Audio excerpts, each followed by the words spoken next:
Hey everyone, and welcome to Ink Spotlights from Comix Wellspring. This is the series where we shine the spotlight on immensely talented creators who print with us. Today, we're joined by Christian De Matteo to talk about some of his anthologies, his new project, a little bit more. Christian, it's great seeing you again. It's been a while. How are you? And tell us all about your new projects.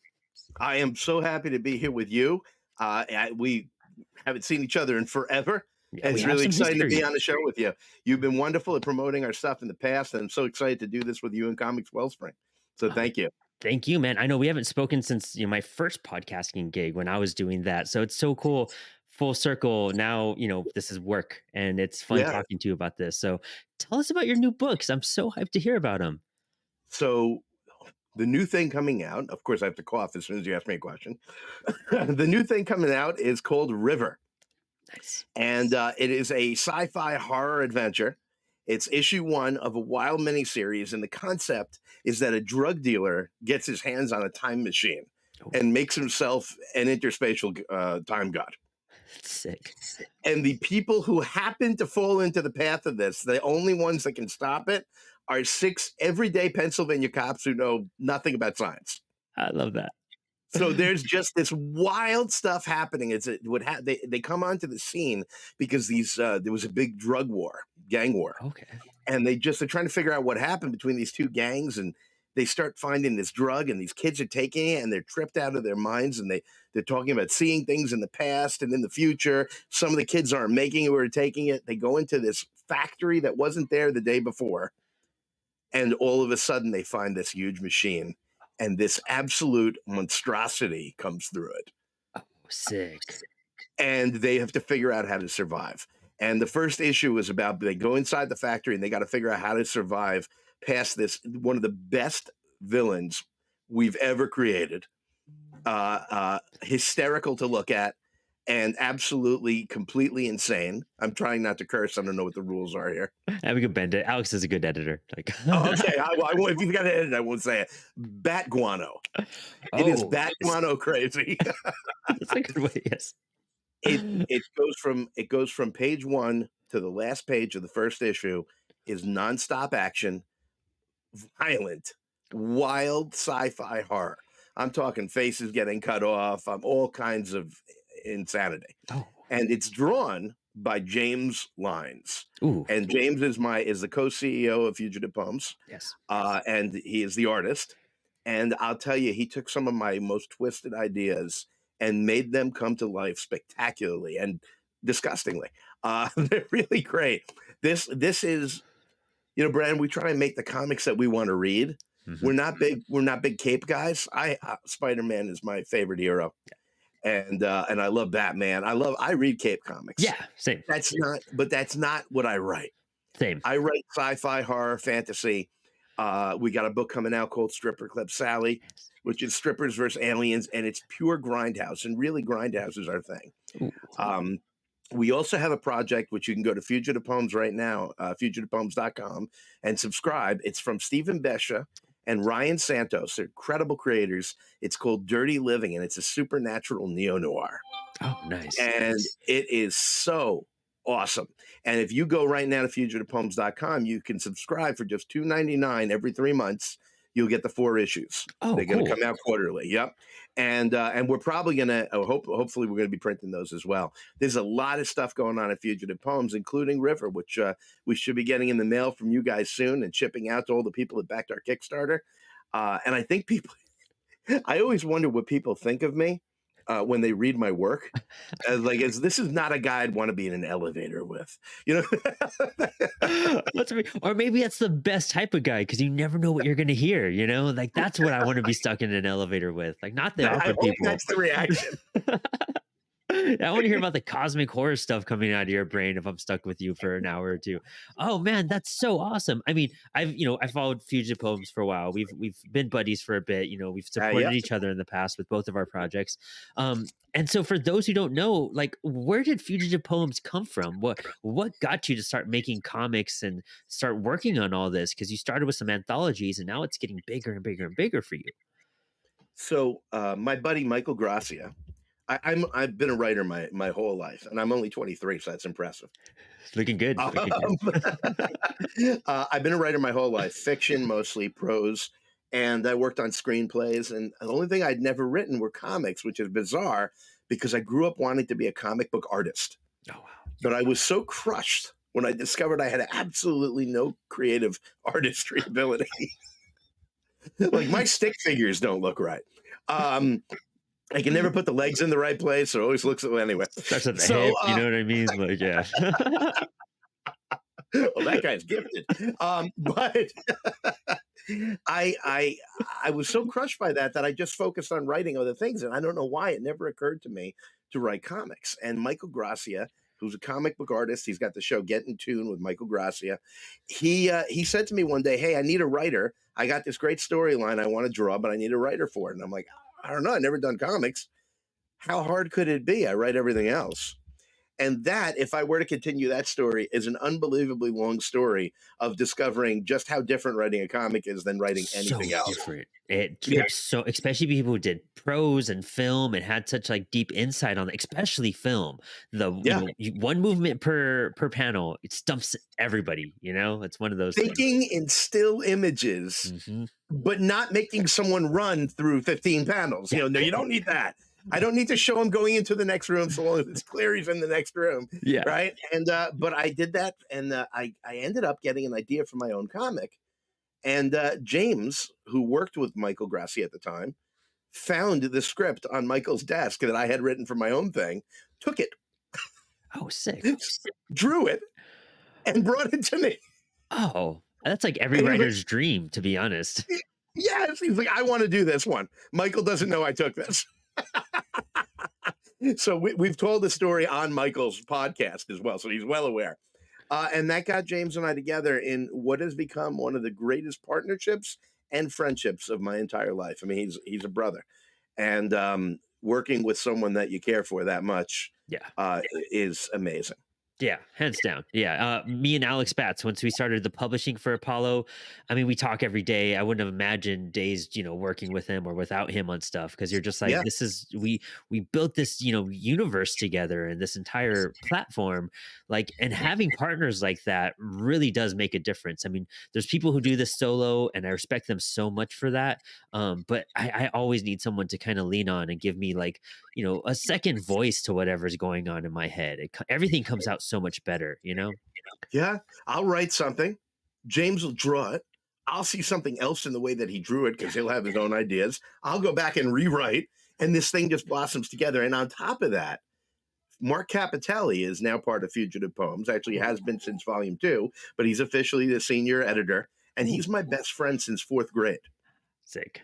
That's So I'm amazing. working with two of the people I love the most in the universe, doing this project that is just happiness. So it's been an absolute pleasure, and that's why this year Fugitive Poems is taking a huge leap forward. We formed an executive board. We are selling a certain amount of shares of the company, Ooh. and we're things are happening. We've got a bunch of big stuff in the works. And we're about to do a whole new advertising campaign. The company is it's all happening. And it's so exciting to be part of it, but to be part of it with James and Mark. Yeah. So I'm truly honored. And, when you have an idea about a drug dealer getting a time machine and killing lots of people, it's beautiful to know that you've got a team behind you. And someone will have faith in that. You know what I mean? Yeah. Because I mean, sometimes that's the hardest part, right? Is being like, I have this outrageous idea. Who would be willing to draw this? And like someone you could draw and collaborate with and like build upon the story. And all my collaborators on comics, I respect them so much because they bring so many ideas to the table. They're not shy of like pitching something. And as a writer, we're all of art and comics are so isolated. You kind of get stuck in your head. So having that voice and that collaboration, it just gives you more faith in the project. And I think that's why you guys have carried on so heavily. And so like why did you choose anthologies first before diving into all these bigger stories that you're doing? I had written the bigger stories, and some of them already, but I was cutting my teeth on scripting. I mean, when I go back and look at my first scripts, I'm sure you get the same thing. You want to scream at yourself. Yeah. Dude, that's like 5 elements in one frame. What are you doing? Yes. Honestly. He jumped over the wall, through the window, shot the gun, and hit the bad guy. Can you show that in a frame? All right. So we were sort of cutting our teeth. And we met this incredible community, the comicjam.com. Yes. Pardon me, editor-in-chief Casey Allen, who I absolutely love. Yep. And they were all these guys working on comics together.